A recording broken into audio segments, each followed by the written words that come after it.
반갑습니다. 8월 18일 화요일에 우리 복 있는 사람 영상교대에 참여해주신 모든 분들을 진심으로 환영하고 축복합니다. 하나님께서 오늘 우리에게 주시는 말씀은 사사기 20장 1절부터 11절까지의 말씀입니다. 제가 봉독해 드리겠습니다.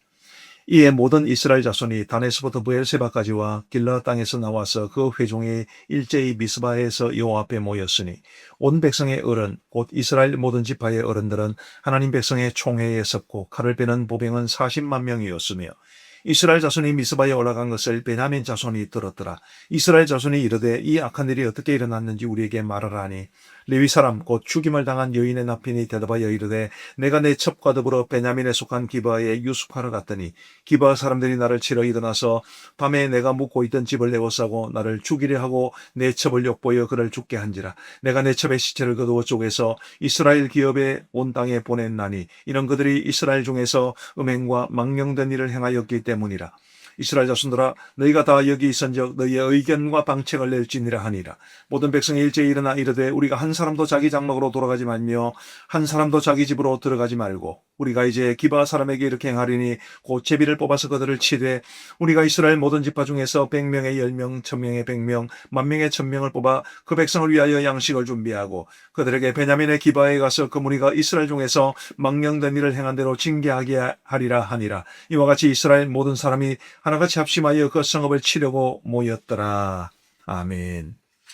자, 이제 사사기 19장에서 일어난 사건에 연속되는 사건입니다. 한 레위인이 이제 자신의 첩이 기브아에서 집단성 폭행을 당하고 죽임을 당하고 그게 원통해서 그 첩의 시신을 이제 쪼개서 정말 참 입에 담기도 참 죄송한 말씀입니다. 그걸 이스라엘 각 지파에 보냈더니 이스라엘 사람들이 굉장히 분노해서 이제 한 자리에 모였습니다. 그리고 이제 그들이 무슨 결정을 하느냐 하면은 10절 말씀해 보시면 우리가 이스라엘 모든 지파 중에서 100명의 10명, 1000명의 100명, 10,000명의 1000명을 뽑아 그 백성을 위하여 양식을 준비하고 그들에게 베냐민의 기브아에 가서 그 무리가 이스라엘 중에서 망령된 일을 행한 대로 징계하게 하리라 하니라. 이제 이 기브아 사람들을 징계하게 됩니다. 그렇게 해서 이제 이 기브아가 베냐민 지파 속에 있기 때문에 베냐민 지파와 다른 지파들 사이에 큰 전쟁이 일어나는 것이 이제 내일 본문에 또 이어지게 됩니다.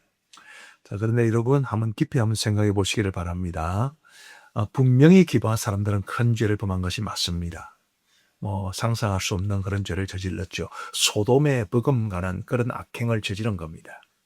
근데 여러분, 이 레위 사람이나 이스라엘 사람들은 떳떳한가요?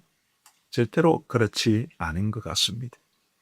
그들이 이런 일을 겪었을 때 자신들의 죄를 돌아보고 정말 하나님 앞에서 자신들의 문제를 먼저 생각해 봤어야 됐는데 그런 모습은 온데간데 없고 지금 그들은 이 베냐민 지파 사람들, 그 중에서도 기브아 사람들을 이제 징계하려는 목적만 가지고 있습니다. 이 레위 사람만 봐도 그렇죠. 자신이 레위인으로서 하지 말아야 될 첩을 둔 그런 죄에 대한 그런 회개는 전혀 없습니다. 또 아무리 그렇다 손치더라도 절대로 하지 말아야 될 실신을 훼손하는 이런 악한 일을 행한 것에 대해서 전혀 눈꼽만큼의 반성도 없습니다. 6절 말씀해 보시면 내가 내 첩의 시체를 거두어 쪼개서 이스라엘 기업에 온 땅에 보냈나니 이는 그들이 이스라엘 중에서 음행과 망령된 일을 행하였기 때문이라. 기브아 사람들이 이스라엘 중에서 음행과 망령된 일을 행하였다. 그것을 고발하는 것도 있지만 자신의 죄에 대한 고백은 전혀 없습니다. 이스라엘 사람들도 마찬가지죠. 여러분 이게 사사시대에 있었던 극악한 일의 사례로 주어진 것입니다. 이스라엘 사람들도 다 이 기브아 사람들처럼은 아니지만 정말 악행을 행했던 사람들이에요. 그런데도 그들 역시 자신들의 죄에 대한 고백이나 회개는 전혀 없습니다. 3절 말씀해 보시면 이스라엘 자손이 미스바에 올라간 것을 베냐민 자손이 들었더라. 이스라엘 자손이 이르되 이 악한 일이 어떻게 일어났는지 우리에게 말하라. 이 악한 일이 어떻게 일어났는지 우리에게 말하라. 그 기브아 사람들의 죄를 듣고 싶어하는 그들이 무슨 악한 일을 범했는지를 듣고 싶어하는 그런 마음은 있었지만 자신들의 잘못을 돌아보는 모습은 전혀 없었습니다. 10절 아까 우리가 읽었습니다마는 하반절 보시면 그들에게 베냐민의 기브아에 가서 그 무리가 이스라엘 중에서 망령된 일을 행한 대로 징계하게 하리라 하니라. 기브아 사람들이 행한 그 망령된 일을 징계하려는 마음은 있었지만 역시 자신들의 죄를 돌아보고 회개하는 것은 눈꼽만큼도 없습니다. 여러분, 이런 레위 사람과 그리고 이스라엘 사람들의 모습을 통해서 우리는 무엇을 깨달을 수 있어야만 합니까? 우리가 대개 다른 사람들의 죄에 대해서 분노하는 것은 누구나 잘 하는 일입니다. 그러나 정작 나의 죄를 돌아보는 일은 우리는 너무나 인색합니다. 다른 사람에게는 굉장히 철저하지만 나에 대해서는 굉장히 관대한 경향이 우리 대부분의 사람들에게 있습니다. 하나님이 원하시는 모습은 아닙니다. 우리가 죄를 가볍게 여기라는 말도 아니고 죄는 반드시 해결을 해야 되고 그 죄 문제는 반드시 이제 해결해야 되는 문제인 것만은 분명합니다. 그러나 그 죄를 해결하는 과정에 있으면서 과연 나는 어떤가? 이것을 돌아보는 것이 있어야 합니다. 만약 교회에서 누군가 정말 큰 죄를 범하면 그 사람을 정죄하기 전에 나의 죄를 돌아보고 우리의 죄를 돌아보는 일이 우선이어야 하고 그 다음에 그 죄 범한 사람을 징계를 하든지 처벌을 하든지 하는 모습이 있어야 하죠. 우리 사랑하는 성도 여러분, 부디 우리 스스로에 대해서 엄격하기를 바랍니다. 다른 사람들의 죄를 바라보기 전에 먼저 나의 죄를 바라볼 수 있으면 좋겠고 우리의 죄를 하나님 앞에 통회 자복하는 마음이 있게 되기를 간절히 바랍니다. 그리고 난 이후에 공동체에서 죄의 문제를 해결하려고 하는 그런 모습을 하나님께서 기뻐하시리라고 믿습니다. 자, 이제 오늘 1절 말씀해 보시면 이에 모든 이스라엘 자손이 단에서부터 브에르세바까지와 길라 땅에서 나와서 그 회중에 일제히 미스바 앞에서 여호와 앞에 모였으니, 자, 여호와 앞에서 모였다 이렇게 말합니다. 정말 하나님 앞에 모였나요? 하나님께서 이 모임을 기뻐하시겠습니까? 그렇지 않을 겁니다. 그들 스스로 범한 죄악에 대해서 회개하지 않았는데 하나님께서 그들의 모임을 기뻐하실 리가 없죠. 그런데 왜 성경은 그들이 여호와 앞에 모였으니라고 말을 하는 것입니까? 그들이 이제 이스라엘 모든 지파들을 모이게 할 때 이제 하나님의 이름으로 모이게 했을 가능성이 높습니다. 그래서 하나님의 이름으로 그들을 소집했기 때문에 여호와 앞에 모였다. 그렇게 말을 한 것 같습니다. 그러나 여러분, 그들이 정말로 하나님 앞에 모였다고는 생각하기 어렵습니다. 여호와의 이름으로 모이지만 여호와와 관계없는 모임이 될 수 있습니다. 굉장히 두려운 이야기입니다. 교회든 아니면 그리스도의 이름으로 모이든 어떤 모임이든 그게 공식적이든 비공식적인 모임이든 관계없이 하나님의 이름으로 모이지만 하나님과 관계없는 모임이 될 수 있다는 것, 무서운 경계로 삼으셔야 합니다. 그래서 정말 우리 하나님의 뜻을 신실하게 받들고 우리 하나님께서 기뻐하시는 모습대로 행할 수 있는 그런 모습이 우리 가운데 있어야만 합니다. 오늘 이 본문에서 그들이 하나님을 전혀 찾지 않습니다. 정말 하나님의 뜻이 어디에 있는지를 묻고 자신들이 범한 죄가 드러나면 통회하고 자복하고 이런 모습이 있어야 되는데 그들에게는 전혀 그런 모습이 없었습니다.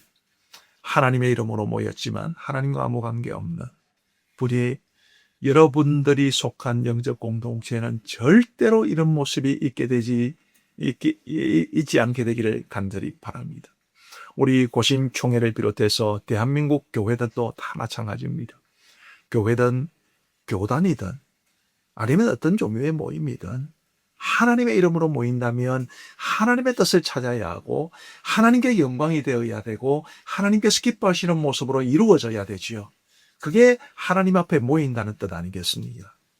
부디 정말 여러분들이 속한 교회와 또 어떤 영적 공동체든 부디 여호와의 이름으로 모인 곳에는 하나님의 이름만이 드러나고 하나님의 뜻만이 이루어질 수 있게 되기를 우리 주님의 이름으로 축복합니다. 다시 한번 1절 말씀해 보시면 이에 모든 이스라엘 자손이 단에서부터 브에르세바까지와 길라 땅에서 나와서 그 회중이 일제히 미스바에서 여호와 앞에 모였으니, 그들이 미스바에 다 모였습니다. 굉장히 의미 있는 사건입니다. 왜냐하면 이스라엘 백성들 전체가 다 한꺼번에 모인 것이 사사기 1장 이후에 처음인 일입니다. 사사기 1장을 넘어가면 다 지파별로 움직이거든요. 사사들이 활동을 많이 했습니다만은 그 사사들도 이스라엘 백성들 전체와 또 가나안 땅 전체에 영향을 끼치는 사사가 아니라 일부 지역 혹은 일부 지파에 국한된 그런 역할을 했을 뿐입니다. 이스라엘 사람들이 모든 지파를 아울러서 다 모인 것은 사사기 1장 이후로 처음 있는 일입니다. 2절 말씀에도 보시면 온 백성의 어른, 곧 이스라엘 모든 지파의 어른들은 하나님의 백성의 총회에 섰고, 총회라는 말이 나왔습니다. 그야말로 총회라고 할 만하죠. 다 모였으니까. 그런데 여러분, 아까도 말씀드렸다시피 그들이 지금 이런 모임을 가지고 있는데 하나님의 뜻을 찾는 모습이 없습니다. 자, 4절부터 6절까지를 보시면 이 레위인의 한 말인데, 여러분, 여기 내가 혹은 네라는 말이 얼마나 자주 나오냐를 한번 보시기를 바랍니다. 4절부터 읽겠습니다.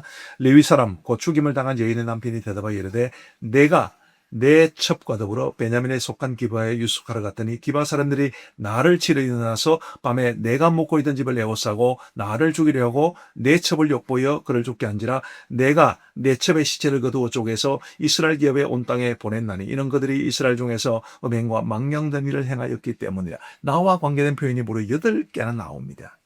한 개인이 당한 그 감정적인 상처가 온 총회를 가득 덮고 있습니다. 물론 죄는 뿌리 뽑아낸다는 것은 아까 말씀을 드렸습니다만 한 개인의 이런 감정에 치우친 한 개인과 관계된 그 일은 크게 보지만 이 모습 속에서 하나님의 뜻을 구하는 모습이 전혀 없기 때문에 그게 가슴이 아픈 것입니다. 우리의 교회 공동체는 과연 무엇을 위해서 모이는가? 우리의 영적 공동체들은 과연 모여서 뭘 하는가라는 것에 대해서 굉장히 깊은 고민을 하게 합니다. 좁게 보면 여러분들이 속한 구역이나 목장과 같은 소그룹에서 좀 더 크게 보면 기관 혹은 부서 혹은 교회 전체, 노회, 총회, 한국교회 전체 과연 우리는 무엇을 위해 모이는가?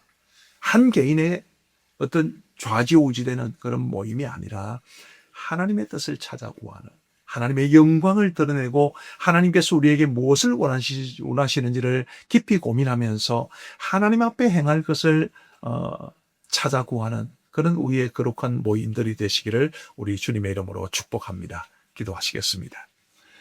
자비하신 아버지 하나님 감사합니다.